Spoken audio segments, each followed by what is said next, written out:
orang tua itu sudah memiliki konsep-konsep yang dia anut tentang baik dan benar gitu Telah kan. membawa definisi ya orang Sudah tuanya. sudah punya. Itu kalau kita tidak mendefinisikan ulang itu wah bahaya sekali itu. Dampaknya akan sangat dalam buat anak-anak. Dianggapnya yang ranking apa ya? Yang ranking taruhlah paling Tinggi. terakhir gitu kan. Bontot ya. Dianggap terakhir. dia bodoh.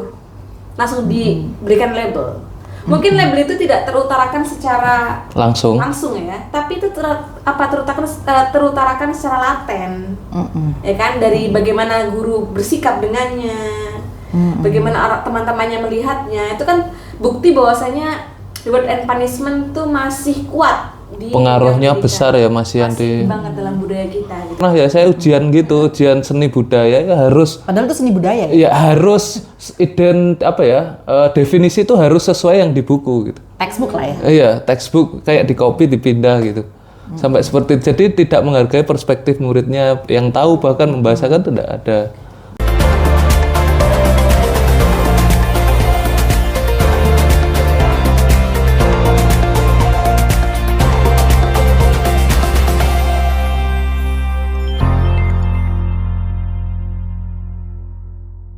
Assalamualaikum warahmatullahi wabarakatuh. Hai. Bahas apa ini kita hari ini ya? Apa ya, bebas aja sih. Bebas aja. Tapi ini ada yang request ya kan? Ah itu Ada aja yang kalau request. ada yang request bisa dibahas. Kak, bisa nggak bahas tentang reward and punishment?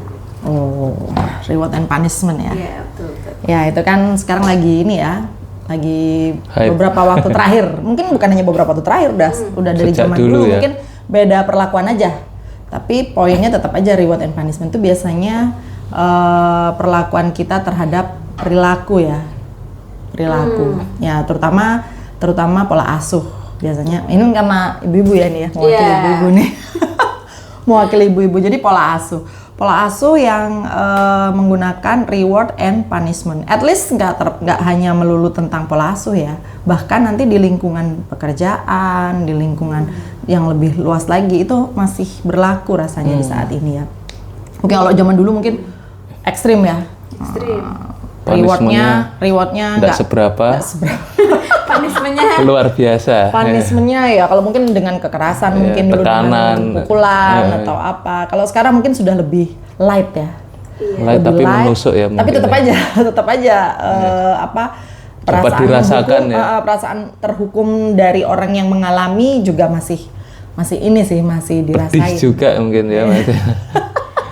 Reward and punishment itu gimana kalau gimana? itu kan istilah reward punishment itu kan istilah psikologis, istilah dalam dunia psikologi. Jadi kan kebetulan saya kuliah di jurusan yang berhubungan tentang ilmu psikologi gitu kan. Jadi sedikit banyak tahu tentang reward punishment. Reward punishment itu kan sebuah metode yang digunakan dalam mazhab behavioristik. Betul. Nah, mazhab behavioristik itu mazhab yang dia itu fokus untuk mengubah perilaku.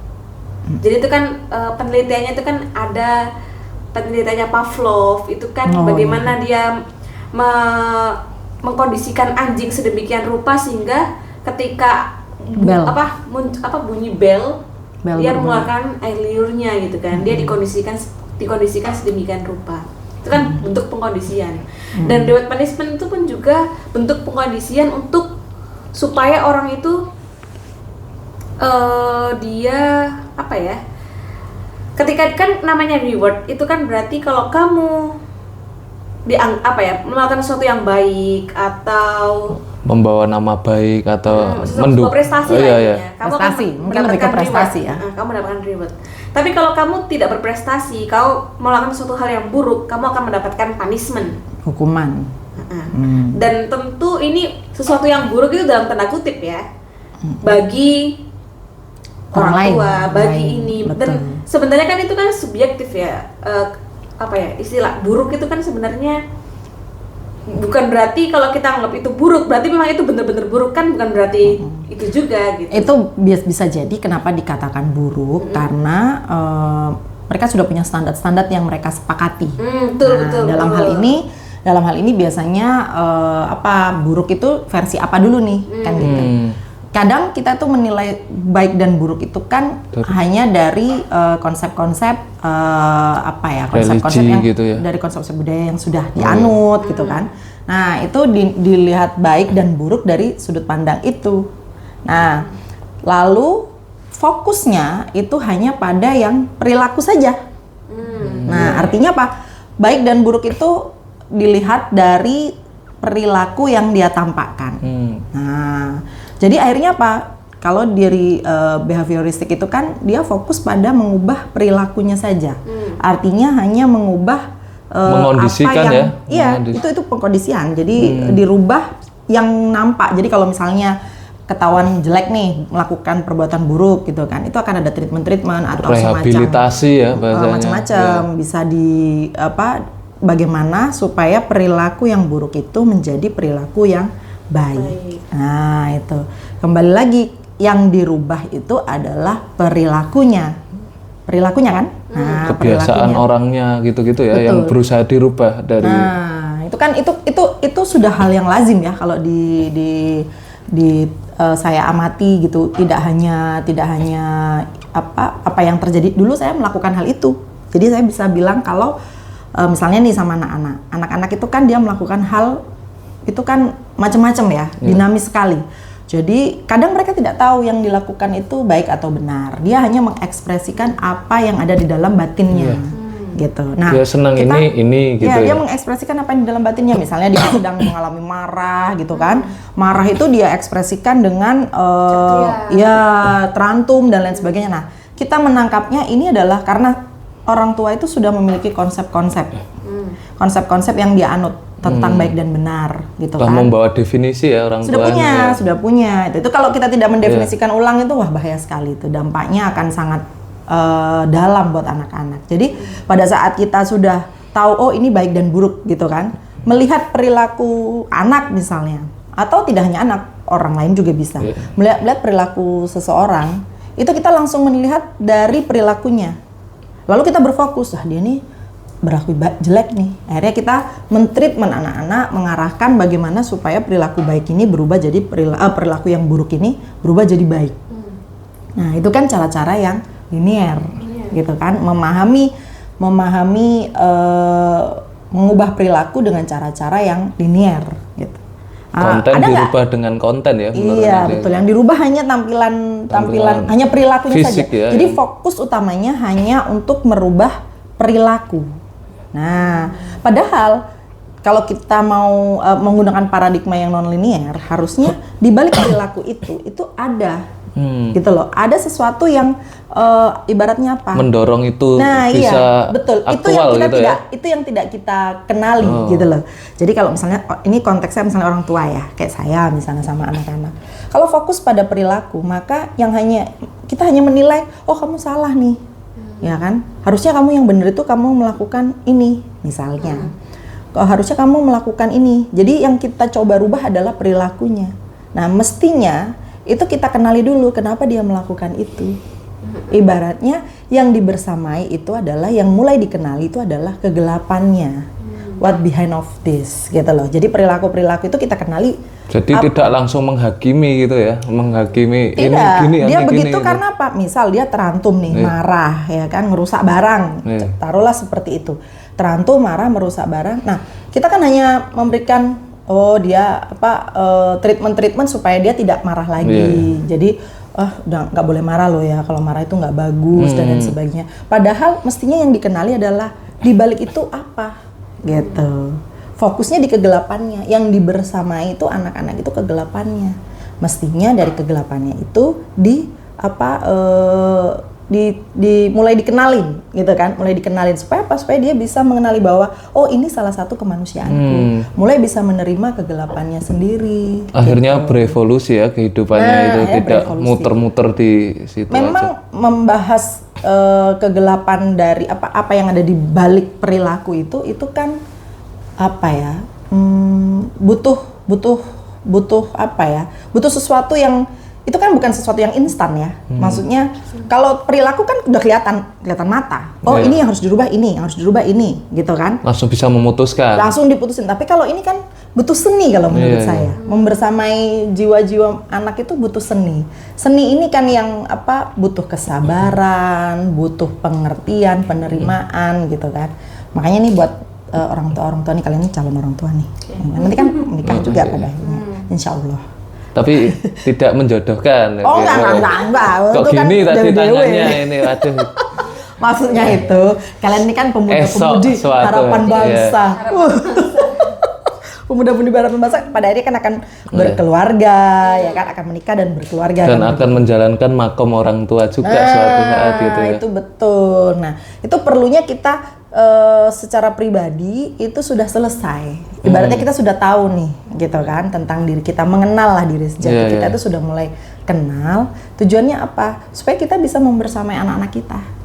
Yang kita bersamai itu adalah apa? Kegelapan-kegelapannya ini, gitu. Kegelapannya ini yang akan ditransformasikan, kan gitu. Jadi tidak melulu soal perilaku. Kalau perilaku, itu saya sudah makan asam garam tuh. Udah mastering. Produk dari treatment reward and punishment, ya kan? Yang juga melakukan hal yang sama. Gitu. Akhirnya berhentinya di mana? Berhentinya ya krisis, balik lagi Hanya harus terulang-ulang terus krisis. saja, tidak ada evolusi Betul, kesadaran. ada repetition ya, ada pengulangan. Walaupun dengan konten berbeda ya mungkin. Kalau dulu saya adalah korban dari keadaan, artinya ya saya adalah objek yang diberlakukan reward and punishment itu. Pada akhirnya saya memperlakukan anak-anak saya dengan cara seperti itu dulunya. Tanpa tersadari. Oh, itu kayak semacam program ya. Sudah jadi program itu dalam diri saya. Sampai apa? Sampai satu titik, ini kok nggak berhasil ya pakai cara ini. Kok nggak berhasil ya gitu. Artinya nggak berhasil. Apa yang saya kasih reward, bahkan ibaratnya reward itu saya banyakin lah, saya limpahin. Dilebihkan. Itu pun tidak dapat menyembuhkan pendorongnya. Tidak menyelesaikan. Ya alhamdulillahnya itu kan diberi anak-anak luar biasa yang ibaratnya membuka hati saya, membuat saya pakai caraku nggak berhasil, pakai cara suamiku nggak berhasil. Ini harus pakai cara apa nih? Gitu. Padahal orang tuanya saya sama suami gitu ya. Iya, ini harus pakai cara apa nih gitu.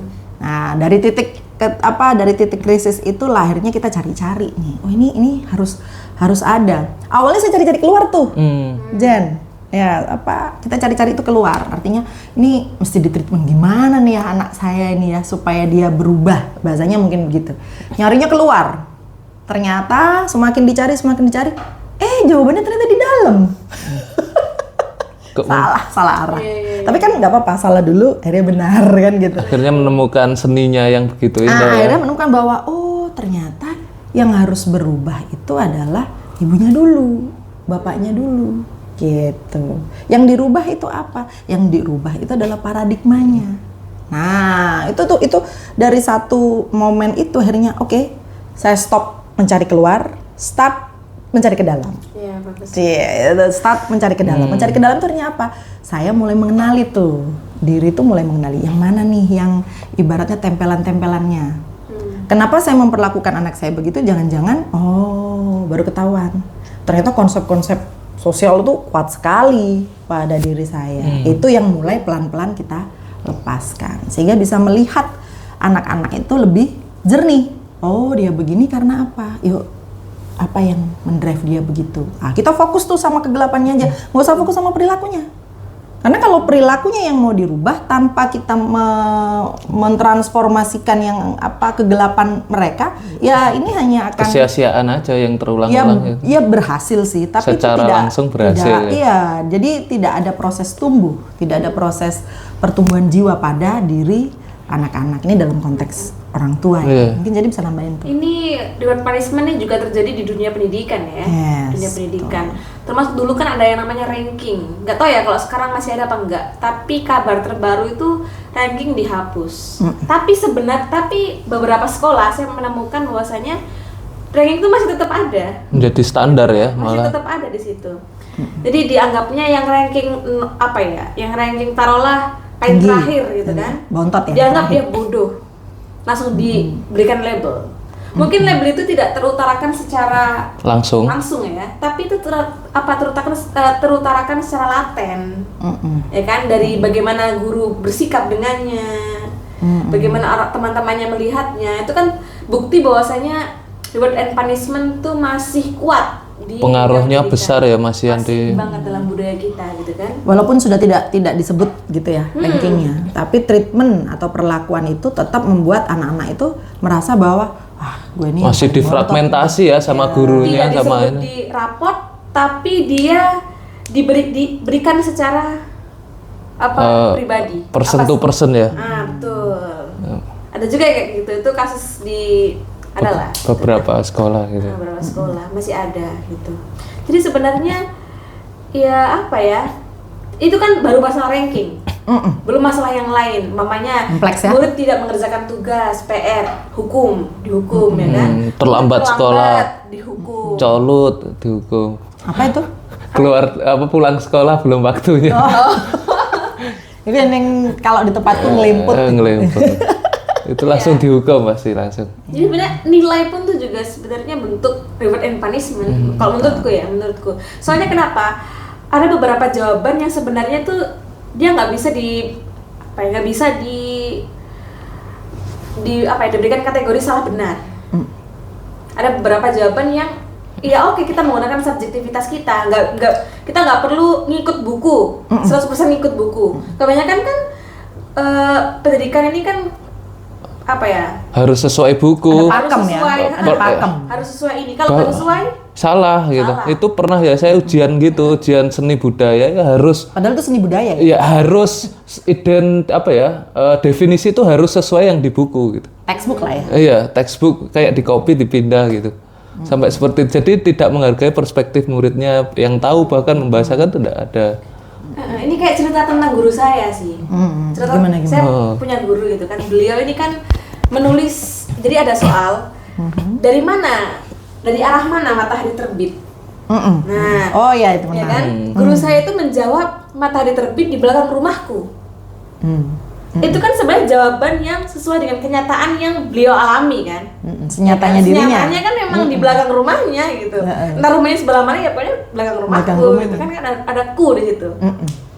Nah, tapi jawaban itu disalahkan oleh gurunya. Oh salah, harusnya kamu jawab matahari terbit dari timur, bukan di belakang rumahku, bukan begitu. Terus saya berpikir gitu kan, sebenarnya kan pembahasaan timur itu baru ada sejak kapan sih? Apa sejak Nabi Adam sudah ada kata timur? Ya kan? Pasti disepakati juga ya itu kata yang disepakati kan? ya. Itu kan hanya pembahasaan untuk membahasakan kenyataan. Tapi kenapa kok pendidikan saat ini itu justru kenyataan ini sendiri disalahkan gitu? Ya, itu anu ya. Itu Padahal sebetulnya apa yang diucapkan oleh Si murid, iya iya. si murid itu tadi bahwa matahari terbit dari timur itu sudah benar senyatanya benar, dia. senyatanya. Mestinya apresiasi dulu bahwa betul. oh ya ini benar. Baru nanti mungkin kalau misalnya ada kesepakatan wilayah misalnya itu timur, ini tuh barat, ini tuh selatan, ini itu utara. Itu baru kemudian artinya kebenarannya dia dibenarkan dulu gitu. Karena apa? Memang benar kok. Jadi menghargai betul subjektif murid ini ya, walaupun secara kesepakatan mungkin belum benar. Tapi kan subjektif murid ini benar, senyatanya Mataharinya terjadinya terbit seperti di itu di belakang rumah ya. Nah, betul. Yaitu bukti bahwasanya kebenaran dalam pendidikan itu disandarkan pada buku.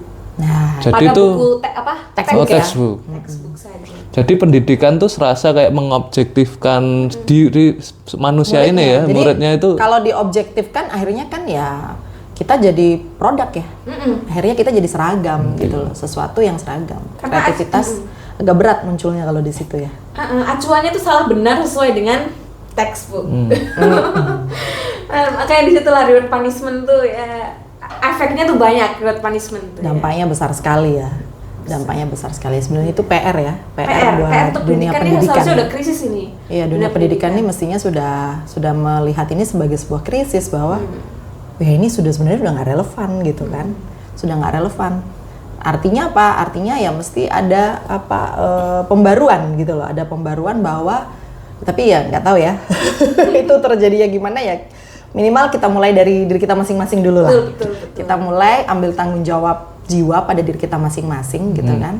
Untuk mulai memperhatikan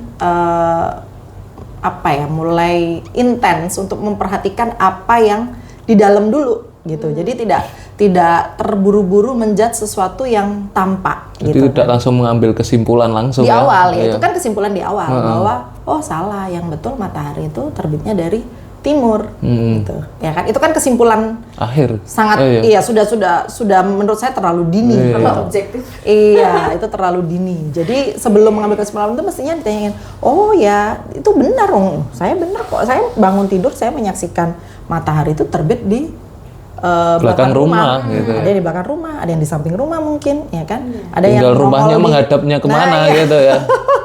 Dan itu kan otentik kan? Iya. Otentik gitu. Otentik subjeknya hidup, bisa menyampaikan perspektifnya ya. Jadi tidak Bisa Itu jadi dibekukan, ada dibungkam kan itu ya. Akhirnya oh berarti apa yang saya senyatanya diriku ini bisa jadi salah gitu. Dia akhirnya meragukan dirinya. bisa jadi yang Salah satu menjawab dampak. timur, ya kan? Dia belum tahu timur itu di mana. Ya kan? dia hanya Bisa jadi kayak memakai gitu. menyalin-nyalin aja ya dari kesepakatan besar. Iya, betul. Padahal kan nggak presisi timur juga kalau misalnya kita mau ukur ya. Kalau beneran mau diukur nih, nggak presisi timur. Timur agak ke selatan sedikit, timur agak ke Dan utara bahkan bisa mengganti namanya juga kan, itu perspektif subjektifnya mau timur diganti apa. Kalau di Jawa kan ada Kulon Etan, ada Lor Kidul kan gitu. lagi deh. Heeh. Ganti lagi. Bas Madura juga nggak nih? Budayanya banyak ya berarti. Iya. Iya, karena reward punishment tuh membuat kita itu melihat sesuatu dalam kacamata hitam putih. Ya, objektif sekali ya. Iya. Padahal sebenarnya itu ini loh, kebenaran sendiri pun bertingkat kan. Oh ya, betul. Iya kan? Setuju. Kebenaran kan dia bertingkat, relatif lah.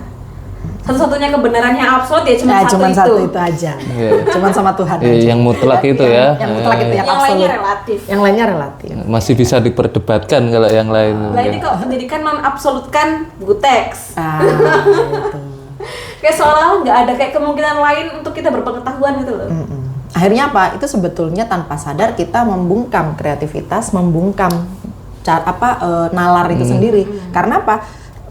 Orang itu kan berpikir karena melihat sesuatu yang relatif ya. Oh ini jangan-jangan ini bisa ya, ini bisa ya. Itu kan muncul dia. Iya, iya, ide-idenya gitu ya. Ibaratnya otak itu kan dia akar-akarnya apa istilahnya ya? Itu kan melebar pada saat tidak di-cut, tidak dibungkam gitu. Korteks. Semakin banyak gitu ujung-ujung sarafnya itu tumbuhnya tuh cepat sekali. Nah, tetapi pada saat dia dibungkam bahwa oh salah kamu nih, yang betul tuh timur, misalnya begitu, ya kan? Nah, itu kan Langsung tanpa memberi sadar batasan kita ya. Iya, tanpa sadar kita membungkam anak-anak yang sudah itu kan letupan-letupannya itu kan luar biasa ya. Letupan-letupan, oh iya ini tuh kan cepat sekali gitu loh, dan itu Cemerlang ya, Mas, ya. cemerlang mestinya gitu. Dan itu luar biasanya anak-anak itu kan dia senyatanya jiwanya meletus begitu saja. Nah itu pada saat dibungkam ya sudah. Berarti betul-betul ada anak kecil tuh harus siap orang tuanya ya. Jadi Nah itu PR lagi. jadi Untuk orang nanti tua itu karena kan tidak ada yang namanya buku panduan menjadi orang tua. Gitu. Jadi pada saat kita punya anak gitu, melahirkan gitu sudah dapat satu paket gitu, ada buku panduannya gitu, Nggak ada manual ada. books gitu. Nggak ada manual. kayak beli Iya, kayak iya. ini kayak beli apa namanya HP, Iya, kayak HP, beli apa, elektronik itu kan ada elektronik. manual booksnya. Kalau anak kan nggak ada manual booksnya. jadi harus Kalau emang ada kan betul-betul orang tuanya. Terus guru-guru sekolahan gitu ya berarti. Ya akan sangat bagus sekali kalau misalnya ada pendidikan pra menikah itu. Ini sebenarnya kemana-mana nih.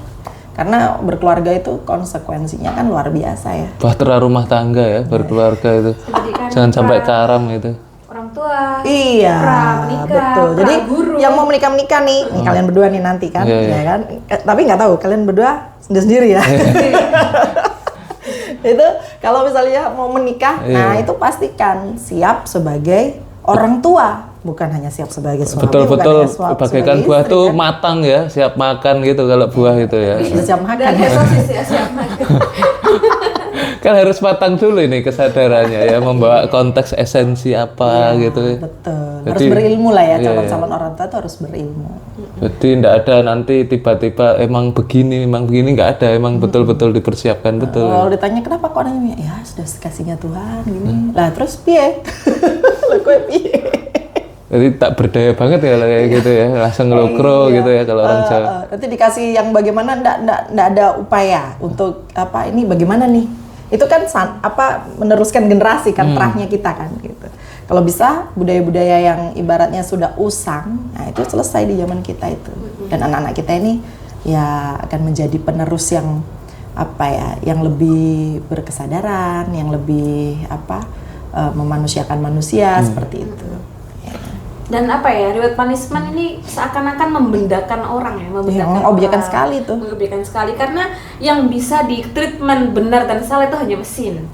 Yes. Dalam coding itu kan kalau dia kan cuman yes, maksudnya apa ya? Ininya tuh kalau kamu salah dikit aja error gitu kan. Tapi kan manusia tidak bisa kita treatment seperti itu gitu kan, nggak bisa. Berarti itu ya itu tadi, kalau kita masih menggunakan budaya reward and punishment itu apapun modelnya walaupun diperhalus gitu kan. Tapi dengan kan kita bahasa tuh melihat, apapun ya tetap kita tuh kan melihat ya ibaratnya ngomongnya sih halus ya. Tapi energi yang sampai pada anak yang menerima atau orang yang menerima itu kan kita nggak bisa bohong, gitu kan? Itu kan kita nggak bisa bohong. Akhirnya apa? Itu tadi pada saat sudah dibendakan ya kita ini tanpa sadar ya jadi hanya menjadi mesin ya. Mesin itu dampaknya luar biasa nggak sih ya kayak reward punishment tuh? Dampaknya bagi generasi muda itu. Semua ya, itu bisa itu kalau tidak tersadari dia akan mengulang pola itu karena sudah ada program kan, sudah ada program pada dirinya untuk melakukan itu pada saat mereka nanti memiliki anak-anak atau dia kan kita itu kan sebenarnya tanpa sadar pelaku pendidikan harusnya. Orang tua itu kan pelaku pendidikan pertama bahasanya itu madrasah pertama anak-anak itu ya di keluarganya, di orang tuanya kan gitu. Nah itu kalau kita sebagai pelaku pendidikan itu tidak paham, dia akan mengulang program itu akan diulang, program-program lama itu akan diulang. Hanya saja mungkin lebih kalimatnya mungkin sudah tidak destruktif, sudah nggak mukul-mukul pakai fisik, tapi mungkin sudah pakai verbal, ya kan? Mungkin nggak terlalu kasar, tetapi esensinya menghukum kan sama aja. Tapi lama-lama itu reward punishment itu membawa ke kehancuran gitu ya, berarti kerusakan gitu bisa jadi. Otomatis anak itu bisa ngerasa dirinya tuh nggak berharga, nggak layak, tidak bisa berkembang ya jadi anak itu. Aku nggak ideal ya sebagai anak, aku nggak ideal sebagai siswa. Subjektifnya nggak hidup ya. Karena apa? Selalu diobjekkan.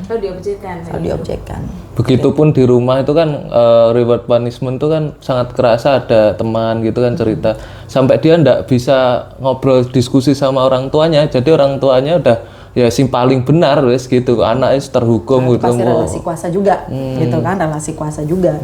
Nah, tapi kalau kita berbicara reward and punishment, kalau anak-anak itu kan tidak selalu dapat punishment. Untuk beberapa anak yang ibaratnya itu bisa dibilang gampang mencetak prestasi, ya kan? Nah, itu juga ada dampaknya nggak? Ada juga itu. Ada juga gitu. Mereka yang sering mendapatkan punishment, seperti tadi Mbak Jenny bilang, itu akan merasa dirinya itu tidak layak, ya kan? Tidak ideal, selalu salah, selalu kurang gitu kan? Nah, itu kalau yang mereka yang sering mendapat punishment. Lalu bagaimana yang sering dapat reward? Dia bakal terus menerus ingin memuaskan semua pihak. Jadi sebenarnya di balik dia berprestasi itu kan sebenarnya ada motif hasrat ya kayak aku harus diterima nih sama semua orang lain, aku harus berprestasi. Itu satu. Kedua, pada saat dia sudah mendapatkan reward, memang nih gitu kan. Berarti mental megalomania ya. Gak apa-apa, tapi kan itu tahapan kan. Kebanyakan kan kalau misalnya di ranking banyak yang mana gitu aja. Kalau dia banyak mendapatkan reward misalnya, ya dia gagah juga. Ya saya itu udah biasa, si paling berprestasi, misalnya gitu. Dan dia akan berusaha, itu seperti yang tadi Jenny bilang, dia akan berusaha untuk mempertahankan itu prestasi. Nilai gelarnya dia. Iya. Bahkan selain mempertahankan nilai gelarnya dia juga akan haus terhadap gelar-gelar yang lain, bahasanya gitu. Haus terhadap kekuasaan. Seperti ini loh. Dia kan dipuji tuh. Dia akan mencari pujian-pujian yang lain tuh. Semacam apa ya istilahnya ya, kalau misalnya kita ingin sesuatu, validasi yang lain itu dia ingin, haus itu. Aku pengen berprestasi, aku pengen. Jadi dia craving di situ, bisa jadi seperti itu. Maka saya ada. Jadi dengan kata reward pun belum tentu itu menumbuhkan ya. Ternyata dengan kata reward pun itu juga membawa ke kerusakan juga ya. Ya. Ternyata bisa jadi seperti itu. Masih ada dampaknya gitu loh. Makanya kan reward dan punishment itu kan semacam apa ya, seperti mata pisau ya, tajam dan bahaya gitu. Kalau menurutku ya, yang justru harus kita reward ya kan, justru malah anak-anak yang gagal, anak-anak yang dia itu nggak berprestasi kayak gitu kan, karena dia mampu untuk apa ya, bukan bertahan ya, dia mampu untuk melampaui situasi itu, adaptif di situasi ya. kegagalan dia, di situasi itu justru dia di situ aja itu kan sesuatu yang menderitakan loh, gitu kan, Nggak enak gitu. nggak enak. Justru kita perlu untuk mereward, oh kamu apa ya, keren ya, kamu bisa untuk melampaui situasi ini, gitu. Kamu nggak menyerah, kamu nggak ini, gitu kan. betul, Justru betul. itu yang harus kita reward.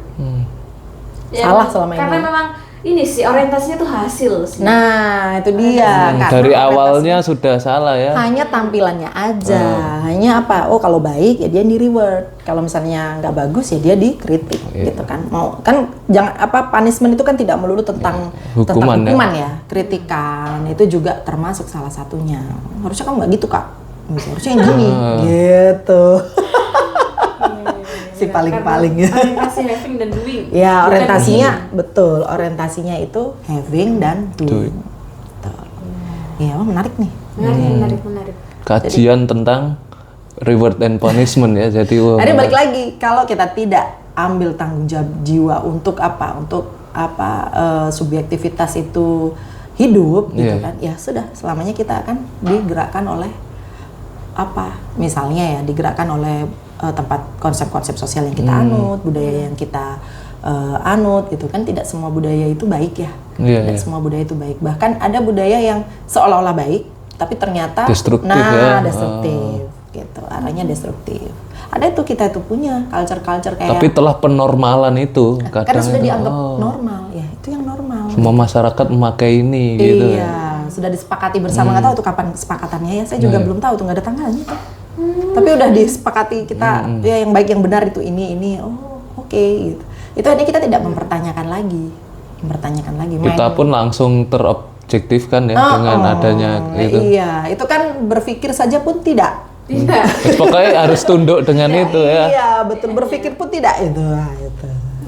Itu. Jadi mulai dari keluarga, sekolah, budaya pun sangat-sangat reward punishment-nya kuat ya. Ya itu ya. Nah, itu salah satunya. Tapi menarik ya.